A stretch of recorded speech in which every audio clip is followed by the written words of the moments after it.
In this video, I'm gonna share my ultimate camera recommendation for you.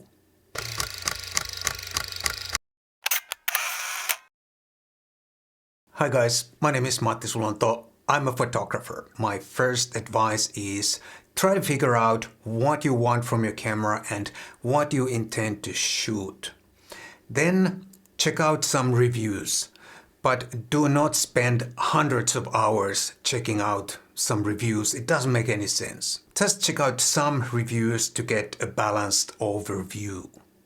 Then, if you have a certain camera brand, Sony, Nikon, Ricoh, Canon or something else, that you already have positive feelings for, then go for that camera model or that camera brand. Then it's easier to deal with minor disappointments if those arise after you bought the camera. If you enjoy my videos here on YouTube, please consider supporting my channel and buy me a cup of coffee if you don't live in Finland, or get a channel membership, or buy my e-zines, links down below, or just like and subscribe.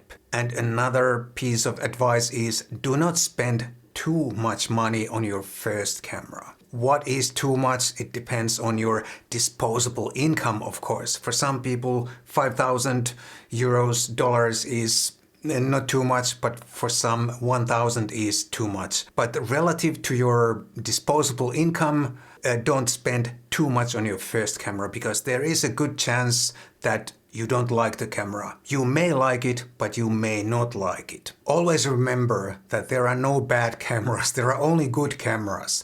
But some cameras feel nicer than other cameras. You may prefer the grip on this camera better than the grip on this camera, but you may like the control layout better on this camera better than on any other camera. Or you may like the size of this camera better than any other camera.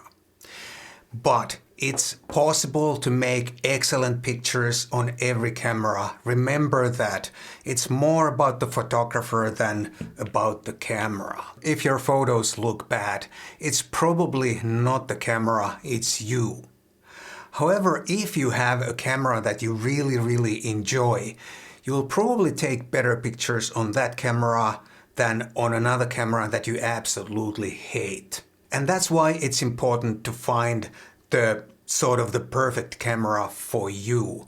And I'm afraid the only way to find that perfect camera for you is to try out different cameras. If you're really lucky, the first camera you buy is the perfect camera. But if you are not that lucky, maybe it's the second or third or fourth camera you buy that you really can finally enjoy and like a lot. Every once in a while, or quite often actually, I get a comment from you guys or a private message from you guys asking for a camera recommendation. Sometimes the person who's asking has already 2, 3, 4 cameras pre-selected or shortlisted, and they ask what would be the best camera for them out of those shortlisted. Sometimes they don't have any cameras shortlisted, they just want my opinion what would be the best camera for them. And my standard reply always is that I can't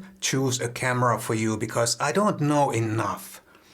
Sometimes they reply back and they tell me that they'd like to shoot birds or landscapes or street or a little bit of this and a little bit of that. And even after that, my standard reply is that unfortunately I cannot choose a camera for you. The reason why it's difficult or even irresponsible to give definite recommendations for someone else is that there are so many different personal preferences when it comes to cameras and when it comes to photography. There are so many ways to shoot landscapes, shoot birds, shoot street, or shoot family pictures, or whatever. And there are so many personal preferences when it comes to cameras. Some people want a small camera, some people want a big camera, some people want a viewfinder, but some people are fine without a viewfinder. And it's impossible to say how a camera feels in someone else's hand. And some people's must-have features are nice-to-have features for someone else. And I'm afraid the only way to find out whether a certain camera works for you or not is to buy the camera and try it out.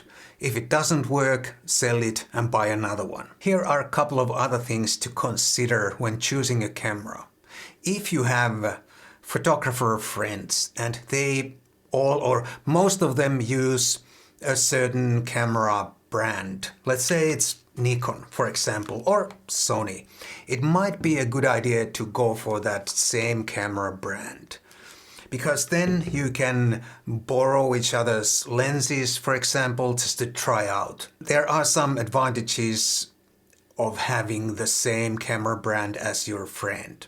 But do that only if that camera brand feels good to you and you feel that it might be the right camera for you. If you already have negative feelings about that camera brand, then don't buy it. And another consideration is that in some countries, some geographical areas, certain cameras or camera brands are not very common. And I don't think it's a good idea to buy a camera that is not very common in your country, because then the second-hand market is non-existent and it's hard to find second-hand gear if you'd like to get another maybe second-hand camera body or a second-hand lens. And it's also more difficult to sell your camera or trade in your camera if it's a camera or camera brand that is not very common in your country. If your first camera or even your second camera turns out to be something that does not really work for you, it's not all bad, because at least at that point you'll know what will not work for you. You'll be more experienced and you'll be a little bit wiser when you are choosing your next camera. However, I think that you should pretty much be able to nail it on your third attempt, because even though cameras are different, they are not that different. If you know approximately what you want. If you don't know whether you want the GR3 or the Nikon Z6 Mark III, then you are in trouble. But if you know approximately what you want, then you should be able to nail it pretty soon or pretty quickly and select the perfect camera for you. That's all I have for you in this video. I hope this was useful and maybe even entertaining. Thanks so much for watching. I'll see you soon in the next one.